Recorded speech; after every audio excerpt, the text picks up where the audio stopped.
Let's practice a financial formula here in Excel 2013. It's the PMT function, which is very useful because it allows you to calculate monthly payment.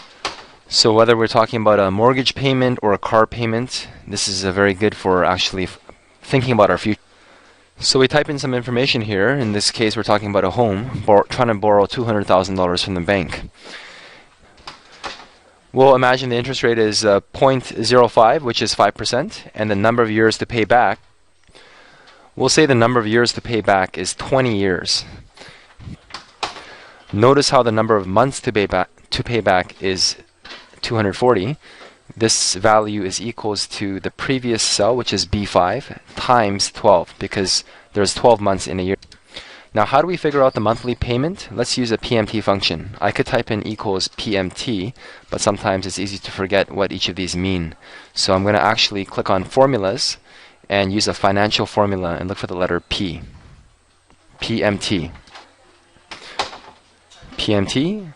So when you look at the rate field, it says here in the bottom, 6% rate divided by 4 for quarterly payments. So following this pattern, I'm going to click on 5%, which is here. I'm going to click on the 0.05, divided by 12. We're not interested in quarterly payments, we're interested in monthly payments, therefore we divide by 12. Let's focus on the number of periods, NPER. The number of periods is going to be 240 because we're going to pay back in 240 different months. As for the PV, the present value, this is how much we owe. I'm going to click on 200,000. Now click on OK, and we have monthly payments of $1,319.91. Alright, so here we have the amount 1,319, and if we change the number of years to 10 years, you want to pay off the mortgage in 10 years, you can see the monthly payments gets a lot higher. What about 30 years? And of course the payments become a lot more reasonable.